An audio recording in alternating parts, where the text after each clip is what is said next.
teman-teman, di sini saya akan menjelaskan tentang gas ideal. Nah, gas ideal ini adalah sekumpulan partikel gas yang tidak saling berinteraksi satu dengan yang lainnya. Artinya, jarak antar partikel gas ideal ini sangatlah berjauhan dan bergerak secara acak. Adapun sifat-sifat gas ideal adalah yaitu partikelnya berjumlah banyak.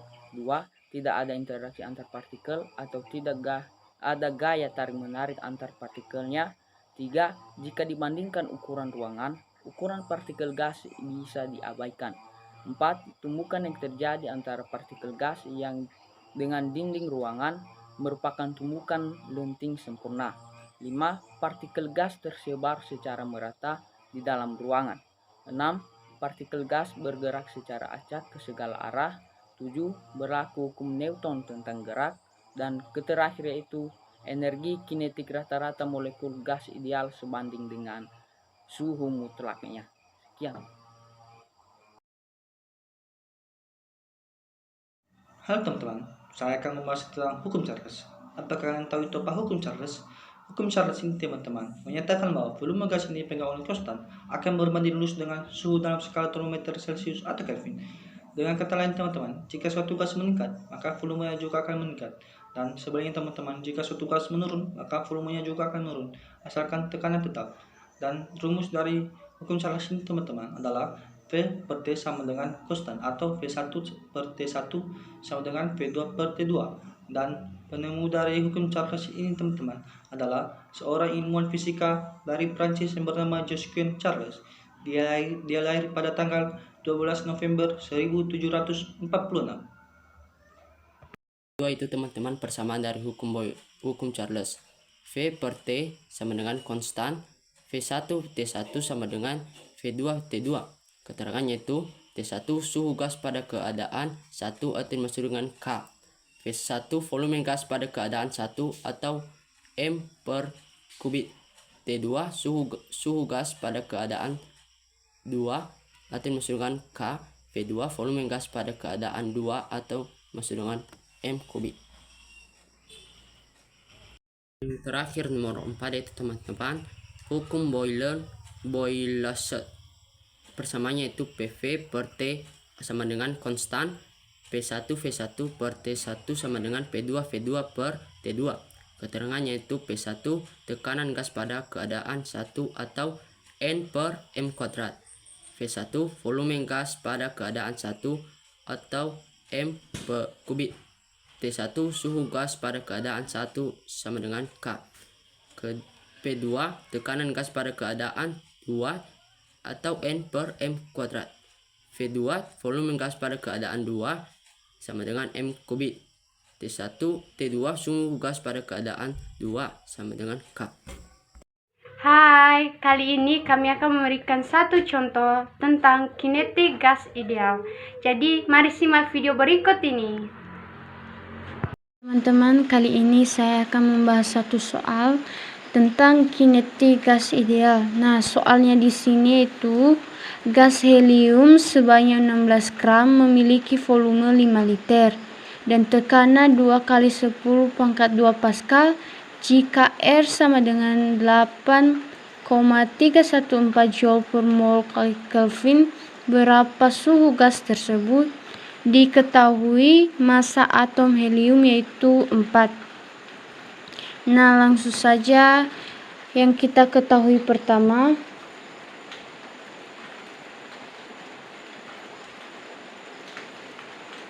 yaitu 16 gram. 16 gram di sini adalah massa. 16 gram. Selanjutnya yang diketahui yaitu volume 5 liter. F sama dengan 5 liter. Nah, karena 5 liter masih 1 liter, jadi kita ubah volumenya ke satuan kubik menjadi 5 liter menjadi 5 desimeter kubik. Nah, desimeter kubik ke meter kubik itu sama dengan 5 kali min 3 meter kubik.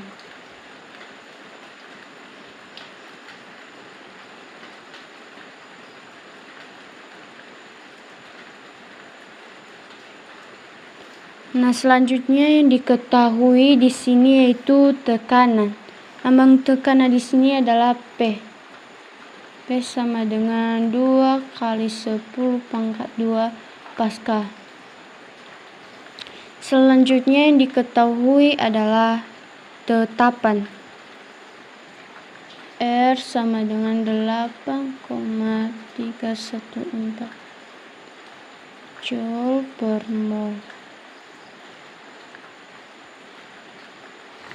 Nah, yang ditanya di sini adalah teman-teman yaitu suhu gas. Jadi lambang suhu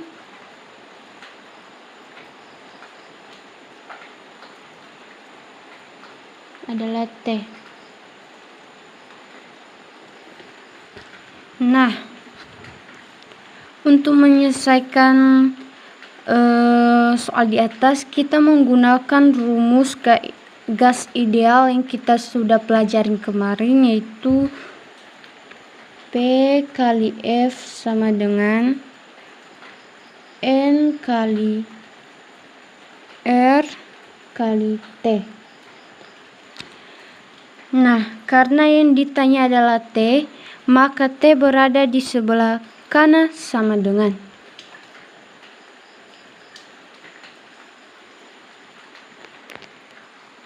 jadi N sama R pindah ruas berada di bawah PF. Jadi rumusnya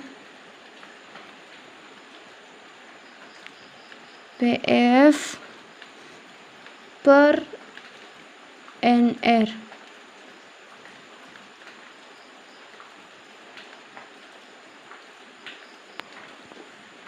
Nah, rumusnya begini kawan-kawan, PF per NR. Nah, selanjutnya kita balik menjadi T sama dengan PF P kali F per N kali R. Nah, sekarang kita masuk ke angka-angkanya. P yaitu 2 kali 10 pangkat 2 Pascal. Kita tidak tulis satuannya lagi biar lebih mudah. Kali F. Nah, F di sini sudah diketahui yaitu 5 kali 10 pangkat min 3. Jadi setara yang teman-teman. Per N. N di sini adalah mol. Jadi mol belum diketahui. Jadi kita cari dulu molnya dengan rumus N sama dengan massa per massa atom mR.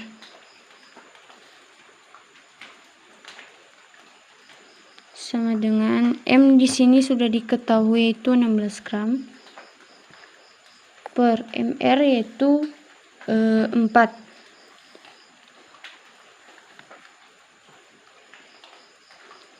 Sama dengan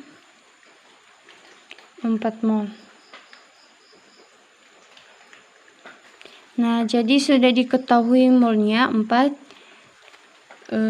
Kita masukkan di sini 4 kali R. Nah, R-nya sudah diketahui 8,314 Joule per mol Kelvin.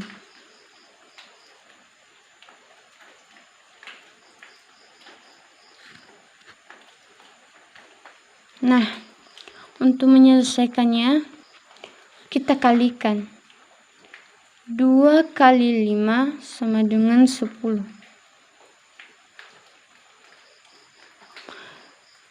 10 pangkat 2 kali 10 min 3. Nah, di sini pangkatnya kita tambahkan sehingga menjadi 10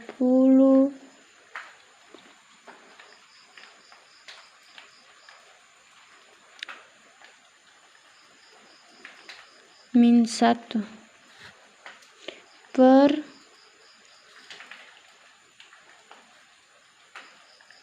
4 4 kali 8,314. Hasilnya 33,256.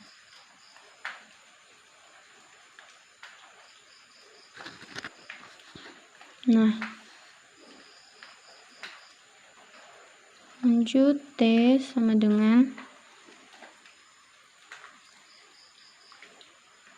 Nah, selanjutnya kita bagi 10 bagi 33,256 yang hasilnya kita bulatkan menjadi 0,3. Nah, 10 min 1 ini turun 10 min 1.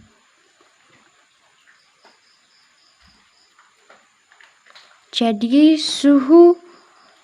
suhunya adalah 0,3 kali 10 min 1. Oke, terima kasih.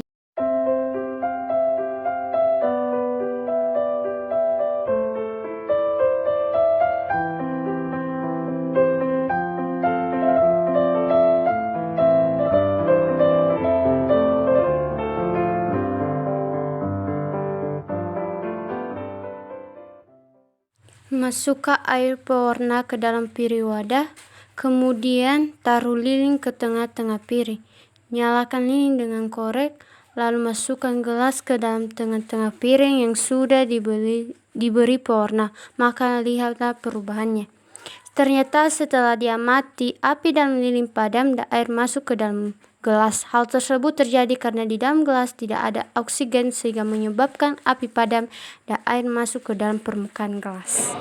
Sekian penjelasan dan praktek dari kami. Jika ada kesalahan dan kekurangan, mohon dimaklumi. Terima kasih. Dah.